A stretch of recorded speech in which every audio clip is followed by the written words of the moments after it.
আলহামদুলিল্লাহ, আল্লাহর দয়ায়, আল্লাহর দয়ায়, আল্লাহর দয়ায় আমরা বছরের পর বছর সাংসারিক সব কিছু, খানা, খাদ্য, স্ত্রী, সংসার, ছেলে মেয়ে, হাসি, আনন্দ, দালান, বিল্ডিং, উপার্জন, বন্ধু বান্ধব, আড্ডা, হাসি, সব কিছু ঠিক থাকা অবস্থাতেও 5 ওয়াক্ত নামাজ পড়তে কোনো অসুবিধা হচ্ছে না, কোনো সমস্যা নাই বেটা, এক বিন্দু কোনো অসুবিধা নাই বেটা। মূলত অপদার্থ মানুষ যারা, অক্ষম, দজভঙ্গ, আকামলা, ওই বেনামাজি, মূলত এই কামলা, আরে এই আকামলারে দিয়ে আসলে কিছু হইতো না। হে মনে করছে ভাত খাওয়ান আর ভাত যাও, জীবন মানে হইলো এক কান দিয়া ইনকাম আর এক কান দিয়া খরচ, বুঝেন না? একদিক দিয়ে খায়, ওই দিক দিয়ে বাথরুমে যায়, এই জানোয়ারের মতো, হাইওয়ানের মতো। 2 চাহিদা পূরণ করে জানোয়ার, পেটের চাহিদা, লজ্জাস্থানের চাহিদা। এই মানুষরূপী জানোয়ারও এই 2 চাহিদা পূরণ, পেটের চাহিদা আরটা কি, লজ্জাস্থানের চাহিদা। নাটক দেখে কেন, লজ্জাস্থানের চাহিদা। সিনেমা দেখে কেন, ওই যে বেডি নাচে, আর বেডি নাচলে লজ্জাস্থানের চাহিদা ভাল লাগে, বুঝেন না? মোবাইলে নর্তকী দেখে কেন, এত কম বয়সী ছেলে পেলে 24 ঘন্টা মোবাইল দিয়ে করে কি? মহিলা দেখে, নারী দেখে, নর্তকী দেখে কেন? লজ্জাস্থানের চাহিদা।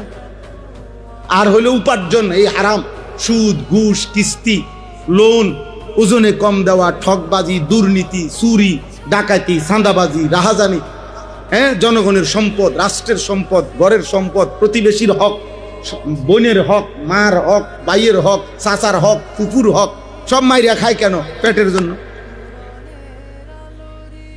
পেটের জন্য না? তাহলে এই 2 চাহিদা, জানোয়ারের চাহিদা, পেটের চাহিদা, লজ্জাস্থানের চাহিদা। শুধু এতটুকুই যার জীবন, তার জীবন আর জানোয়ারের জীবনে পার্থক্য নেই। মানুষের জীবন হলো আল্লাহর সাথে যার সম্পর্ক, আল্লাহর সাথে যার সম্পর্ক। আর আল্লাহর সাথে সম্পর্ক করিলে দুনিয়া কিচ্ছুই অভাব হয় না। দুনিয়া তো আল্লাহরই, দুনিয়া আল্লাহর না অন্য কারো? তো তাইলে অহুয়াল্লাযী খালাকাস সামাওয়াতি ওয়াল আরদ, আল্লাহই আসমান ও জমিন সৃষ্টি করেছে। ওমা মিন দাব্বাতিন ফিল আরদি ইল্লা আলাল্লাহি রিজকুহা, আল্লাহ বলেন সকলের রিজিকের দায়িত্ব আমি আল্লাহই নিলাম, আমি দেব রিজিক, সব আমি দেব বান্দা। এই জন্য প্রিয় ভাই আমার, ইমানের মজবুতি চাই, আল্লাহর সাথে সম্পর্ক, আখিরাতের সাথে সম্পর্ক, এটাই দরকার। বাবাদেরকে বলি, ছোট ভাই তোমাদেরকে বলি, গুনার জিন্দিগি ছেড়ে দাও আব্বা। বয়স্ক যারা, এখানে 2 শ্রেণীর মানুষ, এক শ্রেণী হলো সিঙ্গেল, আর এক শ্রেণী হলো অভিভাবক পর্যায়ে, যাদের বিবাহিত সংসার আছে, বউ বাচ্চা আছে। এই না, আমরা এখানে যারাই বসছি, এই তো 2 আইটেমের মানুষ। হয় না, আমরা কিছু আছি আমরা সিঙ্গেল, অবিবাহিত ছেলে পেলে, আর হইলো কি আমরা বিবাহিত। তাহলে আমাদের এই 2টা অংশ, 2টা অংশ। তাহলে যারা অবিবাহিত তাদের দায়িত্ব হলো নিজের ব্যাপারে যত্নবান হওয়া, আর যারা বিবাহিত মানে অভিভাবক, তাদের দায়িত্ব হলো নিজের সাথে সাথে নিজের পরিবারের মানুষগুলো নিয়ে ঈমান, আমল, ইসলাম, আখিরাত, পরকাল, পাক নাফাক, হালাল হারাম, জায়েজ না জায়েজ, এগুলো কি করা, খেয়াল কর, খেয়াল কর। হ্যাঁ, আমি আজকেও দুপুরবেলা, আমার 4 বছর 4.5 বছরের মেয়ে আছে, দুপুরবেলা জুমার পরে খানা দানা খাইয়া বসে বসে আম খাইতেছি। আমরা ভাবছি সবসময় ওরে নিয়ে আমি আম খাই, খাইতে খাইতে। তো বললাম আব্বু, হ্যাঁ দিয়ে প্রথম আব্বু বলো বিসমিল্লাহ, শুরুতে বিসমিল্লাহ বলতে হয়। আচ্ছা, আব্বু এরপরে খাবার শেষে আলহামদুলিল্লাহ বলতে হয়। কয়টা তো আমি জানি। আমি বললাম তো ঠিক আছে, মাশাআল্লাহ, জানলে তো তুমি এটা বলবা। হ্যাঁ, এই তো একটু একটু করে শিখানো। বলে দিচ্ছি যে আব্বু কেমন আছো জিগাইলে আগে বলতো ভালো আছি, এখন বলে যে না আলহামদুলিল্লাহ ভালো আছি। তাহলে আলহামদুলিল্লাহ বলাটা বলতে হইছে কয়দিন? যে আব্বু এখন এভাবে বলতে হয় আলহামদুলিল্লাহ ভালো আছি। তাই কোনো কোনো দিন এমন হয় যে কেমন আছো আমি 3-4 বার জিগাই, তো ওই বুঝে যে ওই কথাটার লেগে জিগাইতেছে, পরে বলে যে আলহামদুলিল্লাহ ভালো আছে, তাইলে মাশা আল্লাহ বলি আমি। এদিনকে আমারে বললো যে আব্বু মাশা আল্লাহ কইলেন না, মানে ওই বলছে আলহামদুলিল্লাহ ভালো আছি, এখন আমি তো বলা দরকার মাশা আল্লাহ, তাই বলছো হ্যাঁ আব্বু ভুল হয়েছে, আব্বু খেয়াল নাই, মাশা আল্লাহ মাশা। তো দৌড়াইয়া হের মার কাছে গিয়া বলছে আব্বু মাশাল্লাহ দিছে, মানে এটা হে বুঝ পাইছে।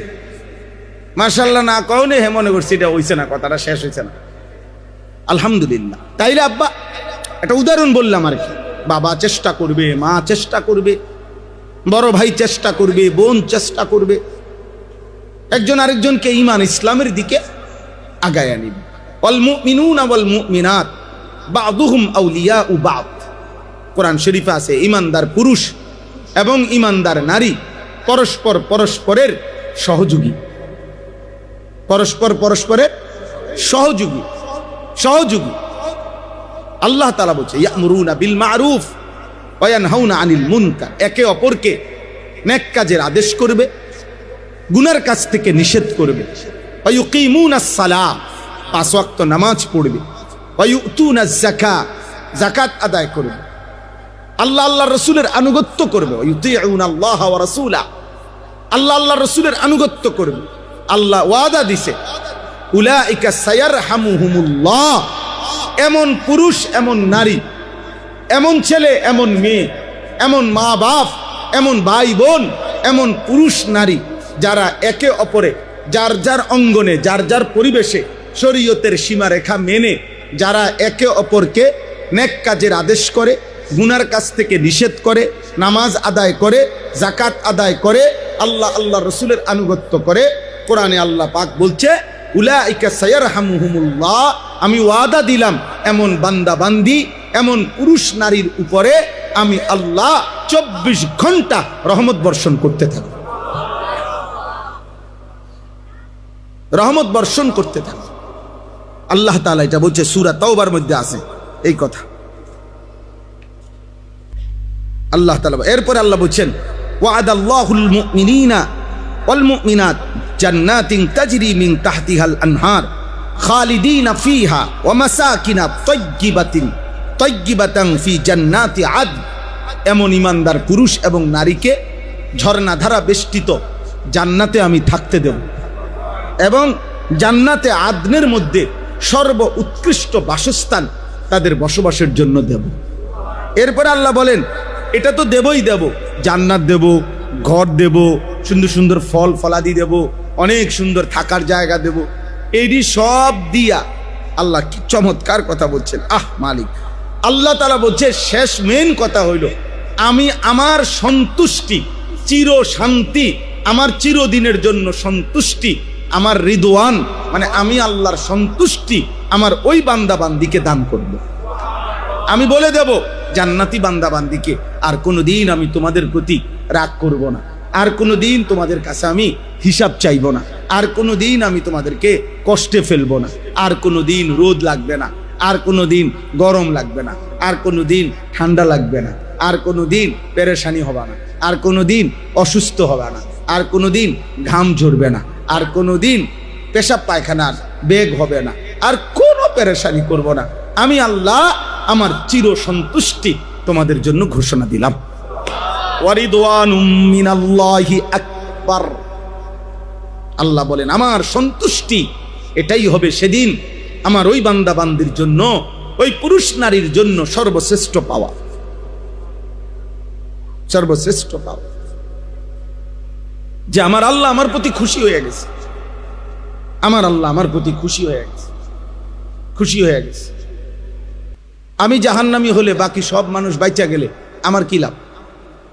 হ্যাঁ, তাইলে হাসরের ময়দানে যদি আল্লাহ নবী সাল্লাল্লাহু আলাইহি ওয়াসাল্লামকে আল্লাহ তাআলা বলে বন্ধু সকলকে জান্নাত দিলাম একজনকে ছাড়া, আর সেই একজনের নাম যদি হয় আনিসুর রহমান, তো বাকি সবাই জান্নাতে গিয়ে আমার কি লাভ? ধরে নেন একজনকেই জাহান্নাম দিল, আর সেই একজন আমার নাম বলল, আপনার নাম বলল, তো বাকিরা সবাই মুক্তি পেলে আমার কি লাভ? এ কথা তখন বলবেননি, যে বলতে পারবেনি কেউ যাক আমি নইলে জাহান্নামে জ্বললাম আর কি অনন্তকাল, বাকি মানুষ তো জান্নাত। তাইলে বরঞ্চ কোরআনুল কারীমের মধ্যে আছে হাসরের ময়দানে প্রত্যেক পাপী এই জগতের সমস্ত কিছু দিয়া, স্ত্রী, ছেলে মেয়ে, মা বাবা, ভাই বোন, আত্মীয় স্বজন, এমনকি পৃথিবীর প্রথম মানুষ থেকে নিয়ে শেষ মানুষ সকলকেও প্রয়োজনে জাহান্নামে দিয়ে হলেও নিজেকে বাঁচাইতে চায়। বলবে আল্লাহ প্রয়োজনে সকলকে জাহান্নামে দেন, শুধু একটা লোকরে বাঁচায় দেন, আর সেই একজন যেন আমি হই। ইয়াওয়াদ্দুল মুজরিমু লাউ ইয়াফতাদি মিন আযাবি ইয়াউমিইদিন বিবানি ওয়া সাহিবাতিহি ওয়া আখি ওয়া ফাসিলাতিহি আল্লাতী তু'বি ওয়া মান ফিল আরদি জামিআ সুম্মা ইউনজিহ। এই আয়াত। সেদিন আল্লাহ বলেন, সেদিন নাফরমান বলবে আল্লাহ জাহান্নামের এই আযাব থেকে আমাকে বাঁচিয়ে দেন, রক্ষা করেন। বিবানিহি, আমার ছেলে মেয়ের বিনিময়, মানে ছেলে মেয়েদেরকে জাহান্নামে দেন, আমাকে জান্নাত দেন। অসাহিবাতিহি, আমার স্ত্রীর বিনিময়, স্ত্রীকে জাহান্নামে দেন, আমাকে জান্নাত দেন। ও আখিহি, আমার ভাই বোনের বিনিময়, ভাই বোনগুলারে জাহান্নামে দিয়ে দেন, আমারে বাঁচায় দেন। ও ফাসিলাতিহি আল্লাতী তু'বি, আমি যেই সমাজে চলতাম ফিরতাম, আমার এই আত্মীয় স্বজন, পাড়া পড়োশি, আমার এলাকা মহল্লাবাসী সকলকে জাহান্নামে দিয়ে আমাকে বাঁচিয়ে দেন। ওয়ামান ফিল আরদি জামিআ, এই পৃথিবীর সমস্ত মানুষকে জাহান্নামে দিয়ে সুম্মা ইউনজি, শুধু আমারে বাঁচায়। আল্লাহ বলবেন কাল্লা, কখনোই না। হে নাফরমান, কখনোই না। গোটা পৃথিবীও দিতে চাইলে দিতে তো পারবা না, তুমি তো কারো মালিক না। কিন্তু এরপরেও যদি গোটা পৃথিবীও যদি আজ জাহান্নামের আগুনের বিনিময়ে গোটা পৃথিবীর সমস্ত মানুষকেও যদি তুমি দিতে চাও আমাকে, আমি নেব না, আমি তোমাকেই জাহান্নাম দেব। সুম্মা ইউনজি কাল্লা ইন্নাহা লাযা, না বান্দা, হবে না। বরং এটাই শোনো যে এটা জাহান্নামের এই ধাউ ধাউ লেলিহান অগ্নি শিখার মধ্যে তোমাকেই ফেলা হবে। নাযাআতাল লিশাওয়া, আল্লাহ তাআলা বলেন, আর ফেলার সাথে সাথে প্রথম মিনিটেই তোমার সারা দেহের চামড়া দেহ থেকে খসে পড়বে, ফ্রাই হয়ে যাবে, বুনা। শাওয়া শব্দের অর্থ হচ্ছে বুনা, বুনা, ফ্রাই। ফ্রাই কয় না, মাছের ফ্রাই, মুরগির ফ্রাই করে, একদম ভাজা, একদম ভাজা হয়ে যাবে। তাদউ মান আদবারা ওয়া তাওয়াল্লা, আল্লাহ তাআলা বলেন নাফরমান ছুটাছুটি করতে চাইবে আগুন থেকে, আগুন টেনে টেনে ধরবে, আগুন টেনে নিয়ে আসবে, ডেকে নিয়ে আসবে, এদিকে আসো। বেঈমান এদিকে আসো, ওদিকে কই যাও? চোর এদিকে আসো, ডাকাত এদিকে আসো, জোচ্ছর, হারামখোর, পাপী, মদখোর, জেনাখোর, সেজদা নাই, বন্দিগি করো নাই, এদিকে ওদিকে যাও কেন? তাদউ মানে অর্থ হলো আগুন ডেকে ডেকে টেনে টেনে আগুনের ভিতরে ঢুকায় ফেলে। জামাআ ফাআওয়া, হারাম সম্পদ যারা জমা করে রাখছে, আল্লাহ বলেন আগুন তাদেরকে ডেকে ডেকে খুঁজে খুঁজে বের করে নি। কিচ্ছু লাগবে না, ওই ভাই ওইগুলো লাগবে না, ওটা সরানোর। তাইলে আব্বা এই জন্য বললাম আমার জন্য দরকার, সবার আগে আমার মুক্তি দরকার, সবার আগে বাঁচা দরকার। কে? আমি বাঁচা, আমি বাঁচা দরকার আগে। কু আনফুসাকুম, কু আনফুসাকুম, আল্লাহ বলছে তোমরা নিজেকে জাহান্নাম থেকে বাঁচাও। আলাইকুম আনফুসাকুম, কোরআনের আয়াত। আল্লাহ বলছে তোমরা প্রত্যেকেই নিজেকে আঁকড়িয়ে ধরো। জিভুতের লাগে করছি হুজুর, 10 জনের জিগান, এই জীবনটা শেষ করে লাইছি জিভুতের লাগে। আল্লাহ নাই, রসুল নাই, হালাল হারাম, নামাজ রোজা, ইবাদত বন্দিগি কিচ্ছুর খবর আসিল না হুজুর, এই জিভুতের লাগে। তো এগুলা আমার দ্বারা না কইলেন, আল্লাহর কাছে এগুলো বললে মুক্তি পেয়ে যাবেন তো, বুঝেন নাই? কীর্তন করেন এটি, তাহলে জিভুতের লেগে করছে। সংসারের লেগে হুজুর জীবনটা শেষ করে দিছে, সংসারের লেগে, নিজের লেগে কিচ্ছু করি। একটা লুঙ্গি দিয়ে চলে গেছি হুজুর 2 বছর, এই কেরামতি কয়, মানুষের কাছে গপ মারে। সংসারের জন্য, নিজের জন্য কিছুই করে না, বেউকুফ। আমনে আহাম্মক। এই জন্য আপনি নিজের আখেরাত বরবাদ করে, হালাল হারাম বরবাদ করে, জায়েজ না জায়েজ বরবাদ করে আপনি সংসার করছেন। আপনি বেউকুফ দেখে, আপনি বলদ, আপনি আহাম্মক, আপনি বোকা মিয়া। আপনারে পৃথিবীর কোনো জিনে বুতেও বলে নাই যে নিজের আখেরাত, নিজের চরিত্র, নিজের হালাল হারাম নষ্ট করে, নিজের ইমান আমল বরবাদ করে, আপন জীবুতের লাগাও, বউ বাচ্চার লাগাও সংসার করতেন। যে সুদ, ঘুষ, কিস্তি, মিথ্যা, চুরি, চামারি, ওজনে কম দেওয়া, ধোকা, প্রতারণা, যেমনে পারো সংসার করে যাও। এটা কোনো পাগলও আপনারে বলে নাই। আপনারে যদি কেউ বলে থাকে এটা শয়তানে বলছে, ইবলিস শয়তান, এই শয়তানে বলছে যে নিজেকে বলে যা। আল্লাহ বলছে নিজেকে মনে রাখ, ইয়া আইয়ুহাল্লাযীনা আমানু কু আনফুসাকুম, ইয়া আইয়ুহাল্লাযীনা আমানু আলাইকুম আনফুসাকুম। দুইটাই কোরআনের আয়াত।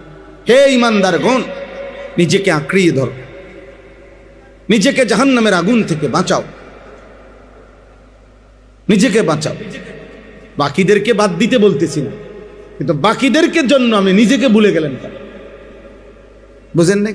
অনেক মানুষ আছে না এমন, এইটা বলে তো নামাজের টাইম নেই, সংসার সংসার 60 ডালাই হুজুর, 60 ডালাইটা থুইয়া গেলে জোহরের নামাজটা, নামাজ তো কতই ফরন যাব, কিন্তু এই ডালাইটা যদি হুজুর একটা সুরকি কম দেয়,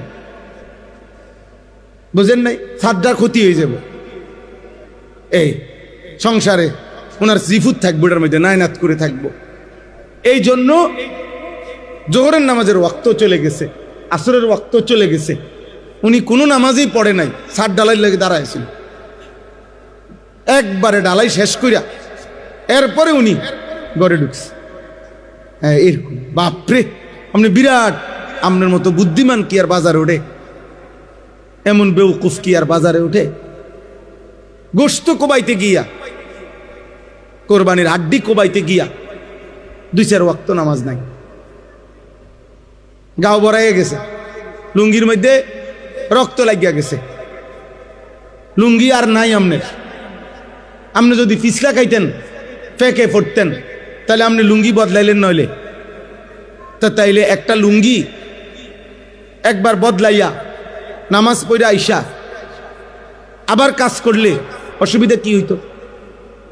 না, কোরবানির গোশত কোবা, মাগরিবের ওয়াক্ত হয়ে গেছে, না কিসের নামাজ, নামাজ দিয়ে করবো, আমার দরকার গোশত, আমার দরকার আড্ডি। আল্লাহ আমাদেরকে মাফ করে দেন। আল্লাহ তাআলা গোটা পৃথিবীর সমস্ত ইমানদার, সর্বযুগের মুমিন, নবীর জামানায়, এখনকার জামানায়, কিয়ামত পর্যন্ত পৃথিবীর সমস্ত ইমানদার পুরুষ নারী, এক কথায় যে মুমিন, তার জন্য ইমান রক্ষার ক্ষেত্রে, আল্লাহর ভালোবাসার ক্ষেত্রে, ইমানের মজবুতির ক্ষেত্রে আল্লাহ তাআলা একটা উদাহরণ পেশ করছেন।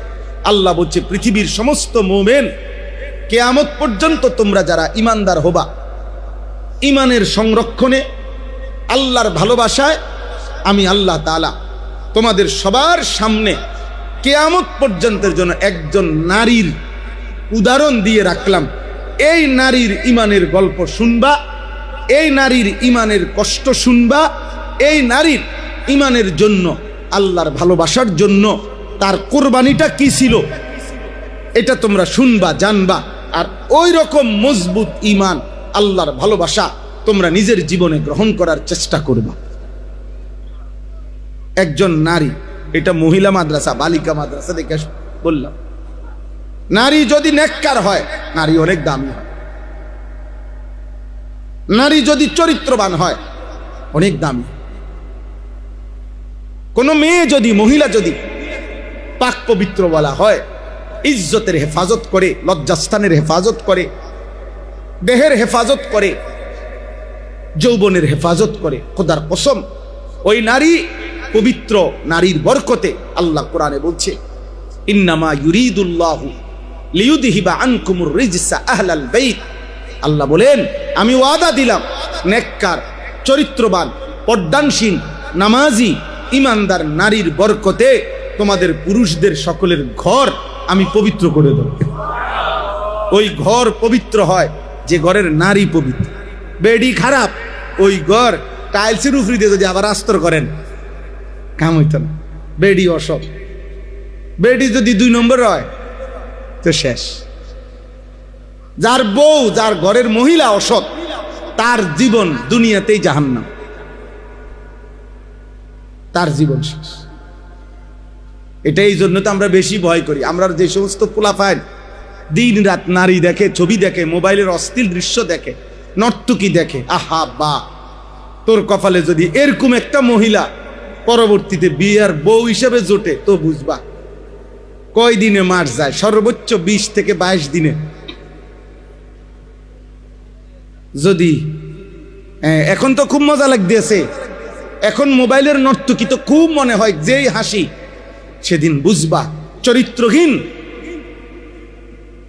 চরিত্রহীন নারী যদি তোমার কপালে জোটে ঘরে আইয়ে তো বুঝবা কয়দিনে মাস যায়, কয়দিনে সপ্তাহ যায়।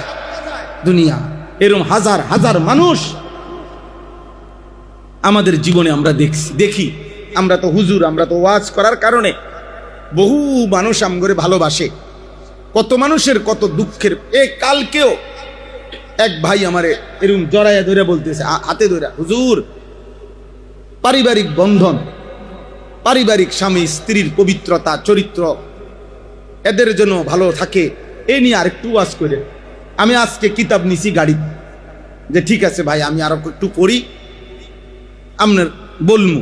মানে আমগো বয়ান যেহেতু ওই যে ছেলেরা রেকর্ড করে, তো এগুলো তো আবার দেয় না। তো এখানে শ্রোতা না থাকুক, সারা দেশ থেকেই তো কোনো না কোনোভাবে কি করে শুনে। তো ও এটা বলছে যে হুজুর পারিবারিক বন্ধন খুব দুর্বল এখন, স্বামী স্ত্রীর সম্পর্ক খুব দুর্বল, কোনোভাবেই বেডি নিয়ন্ত্রণে রাখা যায় না। কেরে আশ্চর্য, কোনোভাবেই মহিলা পুরুষরে বুঝাইতারে না, পুরুষ মহিলারে বুঝাইতারে না। স্বামী স্ত্রীর লগে কোনোভাবেই বনে না, স্ত্রী স্বামীর লগে কোনোভাবেই বনে না, কোনোভাবেই পারতেছে না। কেউ কাউরে মানতে চাচ্ছে না, কেউ কাউরে মানতে চাইতেছে না, কেউ কাউরে। এভাবে তো একটা সময় পারিবারিক বন্ধন, ফ্যামিলি সিস্টেম তছনছ হয়ে যাবে। 6টা মাসও মহিলাটা আপন বাপমার লগে, ছেলেটা তোর স্বামী, এই স্বামীটাকে এই 25 বছরে বিয়ে করছে, ছেলেটা 26 বছর বয়সে, 26টা বছর জন্মের থেকে এই যেই মা তারে লালন পালন করছে, এই 6 মাসের ভিতরে এই মহিলা এত বড় দুশ্মন হয়ে গেল। 1 বছরের ভিতরে এই মা এত বড় দুশ্মন হয়ে গেল। 26 বছর যেই মা বুকে রাখলো, কি ভাই 28 বছর যেই বাবা রক্ত পানি করে। আমার আব্বারে দেখছি আমি, একটা গেঞ্জি 2টা গেঞ্জি আব্বার ছিল বছরের পর বছর। কোন সময় গেঞ্জি ধুইতে দিলে আমি অনেক সময় ধুইতাম না, মারে কইতাম আমি আব্বার গঞ্জি দি ধুইতাম না, এটির মধ্যে এত ঘাম আমি পারতাম না। তাইলে যেই বাবা যেই মা এত কষ্ট করছে, আজকে পরিবার, এই নারী পুরুষ সবার আপনার মোবাইল আসক্তি, খামখেয়ালি, বেহায়াপনা, পাগল হয়ে গেছে। যেন বাজারে এই পরিমাণ মহিলা করে জিগানো দরকার যে বোন আপনি বাইর থাকেন কোন টাইমে। আপনার যদি শনিবারও দেখি মার্কেটে, রবিবারেও দেখি মার্কেটে, সোমবারেও দেখি আপনি বাজারে, মঙ্গলবারেও বাজারে, বুধবারেও বাজারে, শুক্রবারেও বাজারে। আপনি বাইর থাকেন কোন দিন? গরুর বাজারও যায়। হ্যাঁ, গরু বাজার, ফাঙ্গাস মাছের সামনে দেখবেন বেড়ি দাঁড়ায় রয়েছে, ধনিয়া পাতা, কাঁচা মরিচ, খিরা, টমাটো, দুন্দুল, করলা, মাছ, কোনো কিছু বাকি নাই। মহিলাকে লজ্জা দেওয়ার উদ্দেশ্য না। আর বেশরম মহিলা যদি কয় এডি কয় কা, তো আপনার কিতা কইতো, আপনার বলতো কিতা, কি বলতো আপনার? এই জন্য আমাদের মেয়েদেরকে দিন শেখানো দরকার, দিন শেখানো দরকার, দিন শেখানো দরকার, দিন শেখানো। ছেলেরা তোমাদের আল্লাহর দিকে ফেরা দরকার, গুনাহ ছেড়ে দাও বাবা। এই যে কয়জন যুবক আছো, তোমার সেফের জন্য আমি অনুরোধ করলাম, আজকে একটা ছেলে, সে ডিগ্রি পড়ে, আমার কাছে বলতেছে, তাইলে কলেজে পড়ে, এই হাতে ধরে অনুরোধ করছে, হুজুর একটু খাস করে দোয়া করেন, একটা চরিত্রবান নেককার মেয়ে পরিবার থেকে বিবাহ শাদী খুঁজতেছে, একটা চরিত্রবান মেয়ে, ভালো নেককার মেয়ে যেন আল্লাহ জুটায়। এইটা এখন আইয়া বিয়ের বেলায় আইয়া হাতে এটা বুঝে বেডি গাছাতে ভালো হয়, কিন্তু নর্তকী যে সময় দেখে আজকে, তখন তুমি, আমি ওই ছেলের কথা বলতেছি না, মানে বুঝাইতেছি 12 বছর ধরে যেই তুমি উলঙ্গ ছবি দেখলা, ওইগুলো একটা নিয়ে আইতারো না, বুঝেন নাই কথা? ওইগুলো একটা আনো, তোমার মোবাইলের একটা নর্তকীরে আনো। তুমি না তার রূপে মুগ্ধ, তুমি না তারে দেখতে দেখতে শরীর যৌবন স্বাস্থ্য সুরক সব নষ্ট করে লাইছো। তাহলে এই জন্য বললাম, এটাই কথা আপনাদের কাছে। এই যে দেখেন, আল্লাহ তাআলা বলছেন সারা পৃথিবীর ইমানদার, ইমানের রক্ষা, আল্লাহর ভালোবাসা, আখিরাতকে প্রাধান্য দেওয়া, এর জন্য উদাহরণ দিছে। কার উদাহরণ? একজন নারীর উদাহরণ। কার উদাহরণ বলেন না? নারীর উদাহরণ। সেই নারীটাকে, সেই নারীটা হলো ফেরাউনের স্ত্রী আসিয়া। ফেরাউনের স্ত্রী আসিয়া, ইমরাআতা ফিরাউন। ওয়াদরাবাল্লাহু মাসালাল লিল্লাযীনা আমানু ইমরাআতা ফিরাউন। পৃথিবীর সমস্ত ইমানদারের জন্য আমি আল্লাহ উদাহরণ দিলাম ফেরাউনের স্ত্রী আসিয়া। কেন? এক কথাই বলি, এই আর 2-4 মিনিট শেষ করে দিচ্ছি।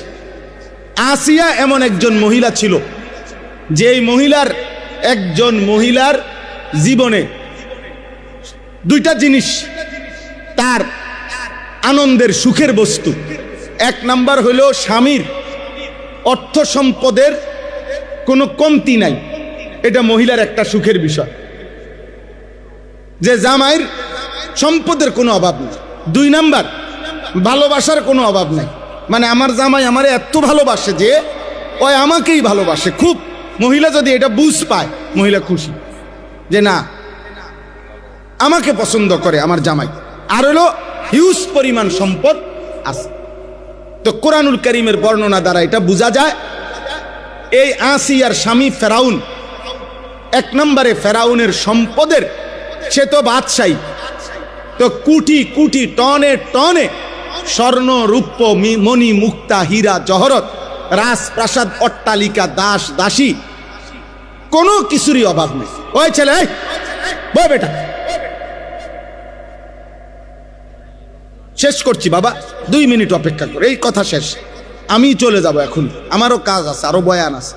তাইলে বলার উদ্দেশ্য হলো, এই হলো 1 নাম্বার, ফেরাউনকে, ফেরাউনের কোনো কিছুর অভাব ছিল না। তাহলে আসিয়া একজন সবচেয়ে বড় সম্পদশালী, পয়সাওয়ালা, মালওয়ালা, ক্ষমতাওয়ালা স্ত্রী।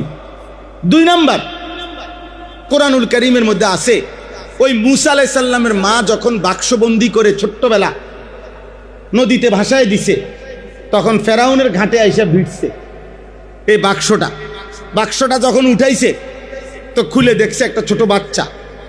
এই বাচ্চা ফেরাউন, তাফসিরে আছে, প্রথম দৃষ্টিতেই ফেরাউন বুঝছে এটা তার শত্রুর ছেলে, বনি ইসরাইলের বাচ্চা এটা। এই যেই বাচ্চাকে খুঁজবার জন্য লক্ষের চাইতে বেশি বাচ্চাকে জবাই করে ফেলছে ফেরাউন তার বাহিনী দিয়া। ওই জ্যোতিষী বলছে, বনি ইসরাইলের একটা বাচ্চা আপনার ক্ষমতা ছিনাইয়া নিবে। সেই বাচ্চাটাকে ঠেকানোর জন্য ছেলে ফেরাউন এই পর্যন্ত লক্ষের চাইতে বেশি বাচ্চা জবাই করে ফেলছে। ওই রকমই বাচ্চা এটা। কিন্তু স্ত্রী বলছে, আসিয়া, আমি ওরে মারতে দিতাম না, ওরে আমি পালমু। এ পালবে কইছে, রাজপ্রাসাদে জায়গা দিছে, নিজের বাড়িতে খাওয়াইছে, পড়াইছে, লোক রাখছে, সব কিছু। কেন? ওই বউয়ে মনে কষ্ট দেবে না। মানে স্ত্রীকে সে এতটাই ভালোবাসতো, স্ত্রীর ভালোবাসার সামনে সে তার রাজত্বকে পর্যন্ত চ্যালেঞ্জের মুখে পালাই দিছে, নিজের অস্তিত্বকে চ্যালেঞ্জের মুখে বুঝছে, পোলাই হেডাই, কিন্তু কিছুই করার নাই, আমার স্ত্রী তো এখানে, বউয়ের কাছে আমি দুর্বল। তাইলে এই নারী আসিয়া সম্পদও কমতি ছিল না, স্বামীর ভালোবাসায়ও কমতি ছিল না, কিন্তু যেদিন মুসা আলাইহিস সালামের হাতে কালেমা পড়ছে, পরবর্তীতে যখন ফেরাউন জানতে পারছে, তখন ফেরাউন জুলুম করতে করতে, নির্যাতন করতে করতে, এই শেষ কথাটা বলতেছি, যখন শেষ কোনোভাবে হযরতে আসিয়া ঈমান ছাড়ে না, এ রাজপ্রাসাদ ছেড়ে দিছে, এত সুখ, এত সম্পদ, এত ভালোবাসা স্বামীর, সব ত্যাগ করছে আল্লাহর জন্য, আল্লাহর জন্য, ঈমানের জন্য। তো ফেরাউন সর্বশেষ তার সারা দেহের মধ্যে পেরেক মারছে, সারা শরীরে, ফিরআউনা দিল আওতাদ, পেরেক মারতে মারতে সারা শরীরে পেরেক মাইরা, রক্ত মাখা শরীরে বলছে এখনো সুযোগ আছে।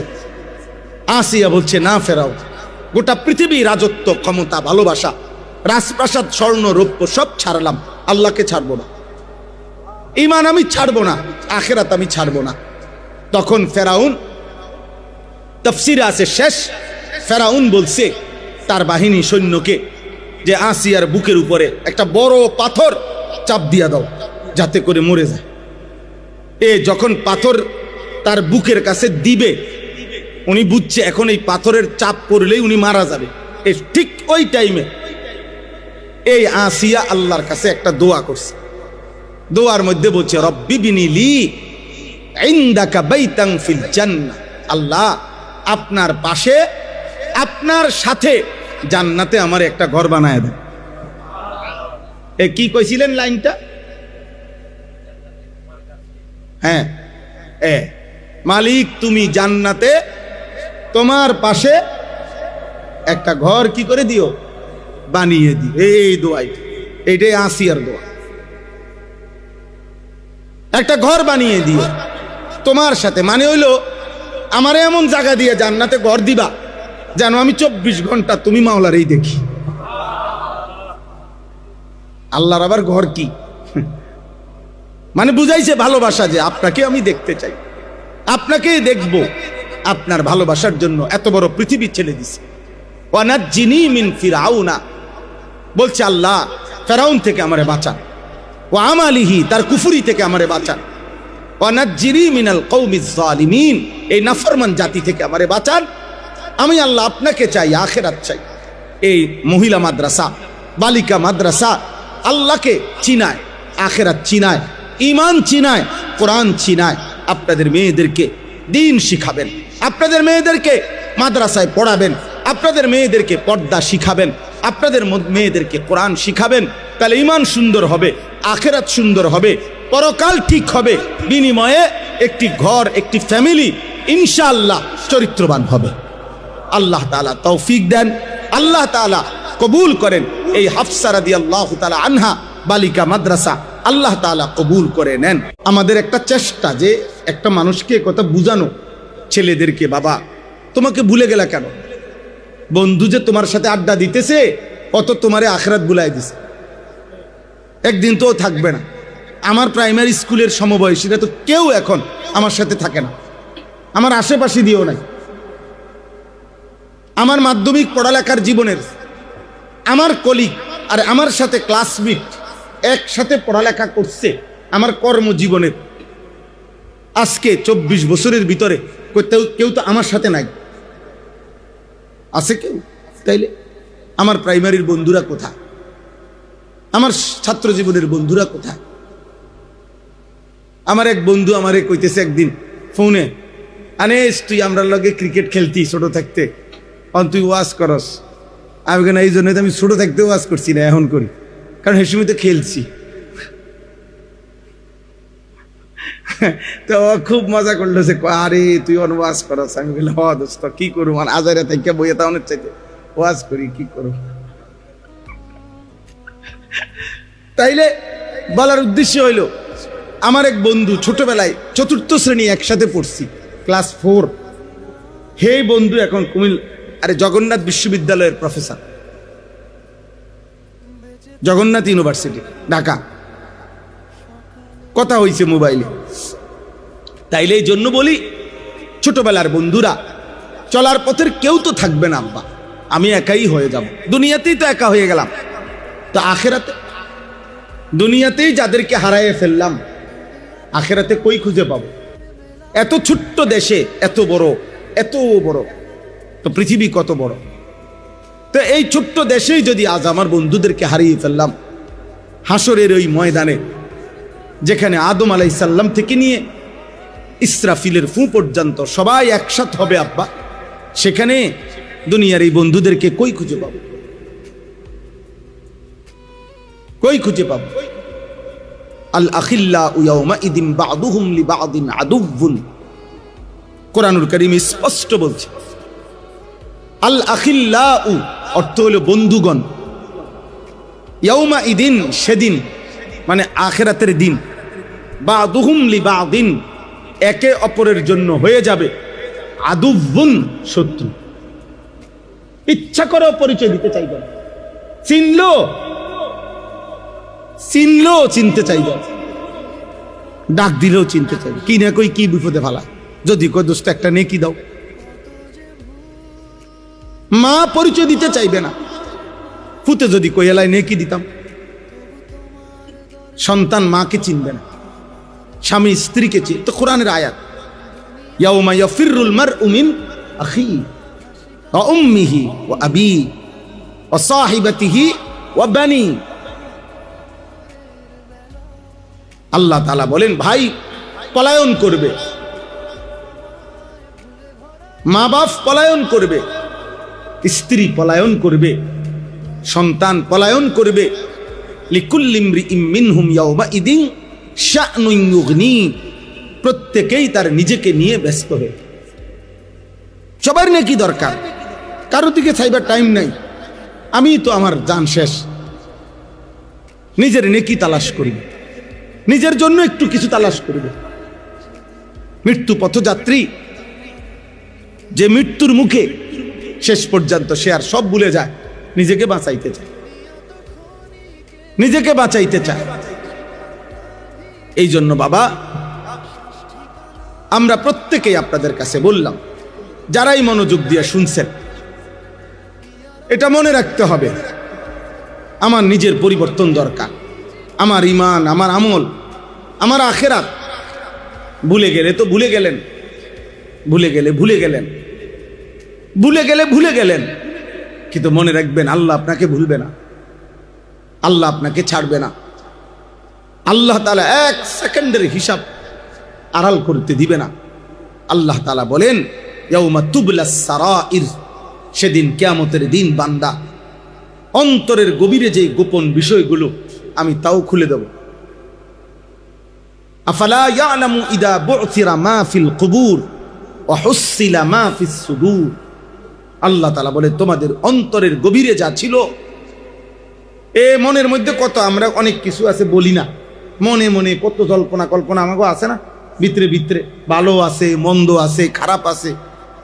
নারী দেখলে, ছবি দেখলে, নর্তকী দেখলে, জিনার ব্যভিচারের দৃশ্য দেখলে, বেপর্দা মহিলা দেখলে, হারাম ছবি দেখলে, মানুষের টাকা পয়সা দেখলে, আরেকজনের বাড়ি গাড়ি দেখলে, কত কিছু ভিতরে মনে হয় না, কত বাজে কল্পনা, কত অসৎ কল্পনা, কত খারাপ চিন্তা ভাবনা, নাউজুবিল্লাহ। আল্লাহ তাআলা বলে বান্দা সেদিন কিয়ামতের দিন অন্তরের এই কল্পনাগুলো কাগজের পৃষ্ঠার মতো আমি তোমার সামনে খুলে ধরব, তোমার সামনে মেলে ধরব যে এই ছিল তোমার কল্পনা, এই ছিল তোমার অন্তরের ভাবনা। বান্দা এগুলোর জবাব দাও, এমন নিকৃষ্ট ভাবনা ভাবলা কেমন? এটা আল্লাহর কোরআন। এই জন্য আব্বা আমরা তো অনেক ভয় পাই, চিন্তা করি, এত বলি, এত ভাবি, এতভাবে বলার চেষ্টা করি।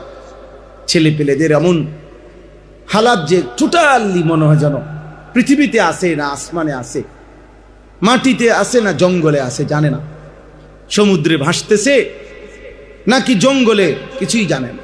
কি করে, খায় দায়, ঘুম যায়, চুল ফিরায়, প্যান্ট পরে, জামা পরে, প্যান্ট, নারী, ছবি, মোবাইল, খেলাধুলা, তামাশা, উল্লাস, চিৎকার, কে চিনে কারে, কার দরকার কারে। কালকে রাত্র আমি এই হবিগঞ্জ থেকে মাহফিল থেকে যখন আসতেছি, ব্রাহ্মণবাড়িয়া সরাইলের একটু পরে, অন্ধকার রাত, রাতের মনে 1টা 2টা কয়টা বাজে, যেন 1টা বাজে খুব সম্ভব, দেখছি আপনার খেলা দেখতেছে পুরা দমে, রাস্তার পাশে বড় টেলিভিশন দিয়ে অনেক মানুষ, আহা এদের গুণ কোথায়, এদের মা কে, এদের বাবা কে, এদের অভিভাবক কে? অথচ এই নাফরমানকে 365 দিনে, খোদার 1 বছরে মুয়াজ্জিন এই বেঈমান রে কোনোদিন ফজরের নামাজে 365 দিনেও আজান দিয়া এই নাফরমান রে একদিনও উঠাইতে পারে না। এত বড় নিকৃষ্ট নাফরমান। আজ এই নাফরমান রাত 2টা বাজো সজাগ, রাতের 4টা বাজো সে ঘুম নাই চোখে। একসাথে ইউনিভার্সিটি পড়ুয়া, আফসুস জাতির, আফসুস আব্বা, দেশের সর্বোচ্চ মেধাবী যারাদেরকে বলে, যারা পড়ুয়া, তাদের ছেলে মেয়ে, যুবতী ছেলে মেয়ের উল্লাস দেখলে,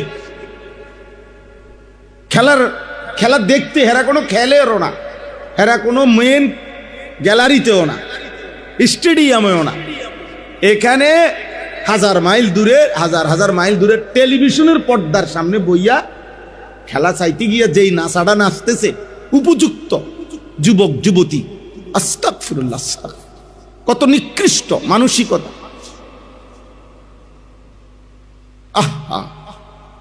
মানে আত্মভোলা।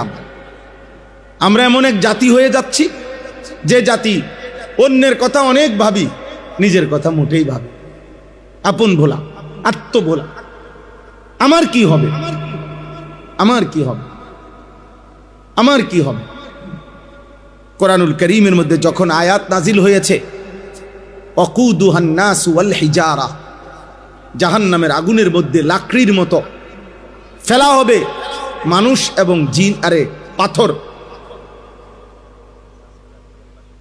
তাফসীরের মধ্যে আছে হযরত সালমান, একজন সাহাবী সালমান ফারসি রাদিয়াল্লাহু তাআলা আনহু, একটানা 3 দিন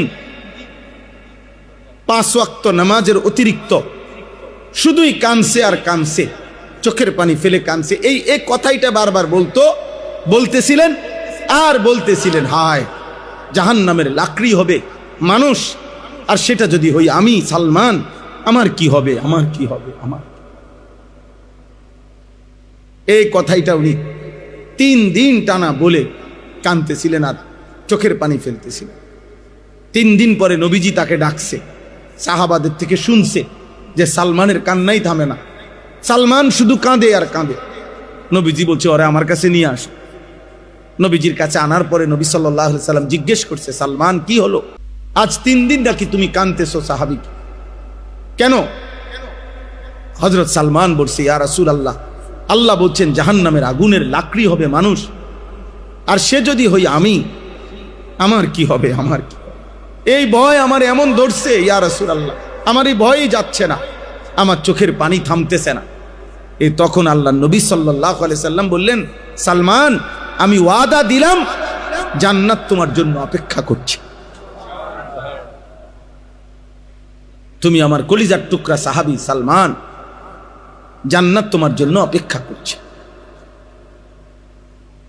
এজন্য শুধু ওয়াজ না ভাইয়া, শুধু ওয়াজ না, শুধু বক্তাগিরি না, বরং এ কথা ভাবানো উদ্দেশ্য তুমি আমি কি করছো ভাই। চাচা 60 বছর তো শেষ, হিসাব কি মিলাইছেন? হাসিবু ক্বাবলা আন তুহাসাবু। নবী সাল্লাল্লাহু আলাইহি সাল্লাম বলছেন, সাহাবায়ে কেরাম বলছেন, আল্লাহর বান্দাগণ, ফেরেশতা তোমার হিসাব করার আগে তোমার হিসাব তুমি করো, তোমার হিসাব তুমি করো। হ্যাঁ, তুমি হিসাব করো। আল্লাহর নবী সাল্লাল্লাহু আলাইহি ওয়াসাল্লাম বারবার সাহাবীকে এই নসিহত করছে যে সাহাবী, নিজের দিকে খেয়াল করো, নিজের দিকে খেয়াল করো, নিজের দিকে খেয়াল করো। এক সাহাবী জিজ্ঞেস করছেন, ইয়া রাসূলুল্লাহ সাল্লাল্লাহু আলাইহি সাল্লাম, আমাকে একটা মজবুত কথা বলে দেন, যে কথা আমি এমন ভাবে স্মরণ করব, মানব, যে আমার আর মৃত্যু পর্যন্ত পথহারা হব না। তখন আল্লাহ নবী বলেন, কুল আমানতু বিল্লাহ সুম্মা ইসতাকিম। তুমি শুধু বলো যে আমি আল্লাহকে মেনে নিলাম, এবার এ কথার উপরে একদম টাইট করে জমে মজবুত হয়ে থাকো। ভাই পৃথিবীর যে যাই বলেন, 1 কোটি না 100 কোটি মানুষও যদি বলেন, আর আমি যদি বুঝি যে এটা আমার আল্লাহর খেলাফ, আমি নাই দা এ আল্লাহ নবী এটা বুঝাইতে চাইছে। আর মানে তুমি কও যে আমি আল্লাহর কথা মানলাম, আমি নবীর কথা মানলাম, এবারে যদি এর বিপরীতে 800 কোটি মানুষও যুক্তি দেয়, বুদ্ধি দেয়, পরামর্শ দেয়, তোমার ধাক্কা দেয়, তুমি জাগার দ্বারা अगरचे बुत है जमात की आस्तीनों में मुझे है हुक्म खुदा ला इलाहा इल्लाल्लाह। এটার অর্থ হলো ইব্রাহিম আলাইহিস সালাম বলছিলেন, ইব্রাহিম নবী ওনার ঈমান কেমন ছিল? ইব্রাহিম আলাইহিস সালাম বলছেন, আব্বা আপনি, মা আপনি, আমার আত্মীয় স্বজন এলাকাবাসী আপনারা, নমরুদ আপনি, গোটা দেশবাসী, তোমরা সবাই, আমার এই সমস্ত মানুষ প্রত্যেকের হাতে হাতে যদি মূর্তি থাকে আর এর মাঝখানে যদি আমারে দাঁড় করান, আমি একা ইব্রাহিম একাই বলবো লা ইলাহা ইল্লাল্লাহ, আমি আল্লাহ ছাড়া কাউরে মানি। হোক আমার আব্বা, হোক আমার মা, হোক আমার গ্রামবাসী, হোক বাদশাহ, হোক জনগণ, আমি মানি কারে? এইটা বুঝাইছেন ইব্রাহিম। ওয়া আতাজিলুকুম ওয়া মা তাদউনা মিন দুনিল্লাহ ওয়া আদউ রাব্বি, বলছেন আমি, হে আমার জাতি, আমি তোমাদের সকলকে ত্যাগ করলাম, আত্মীয় অনাত্মীয়, বাবা মা স্বজন, পরিচিত অপরিচিত, শাসক জনগণ, রাষ্ট্রপ্রধান জনগণ, সবাইরে ত্যাগ করলাম। ও আদউ রাব্বি, আমি একাই শুধু আমার আল্লাহকে ডাক দিলাম। কাকে? আল্লাহকে ডাক দিলাম। এজন্য ঈমানের মজবুতি, আল্লাহকে নিয়ে থাকা একটু কষ্টকর, বাকি শুরু করলে হিম্মত করলে সহজ। 5 ওয়াক্ত নামাজ পড়া একদম ইজি ব্যাপার।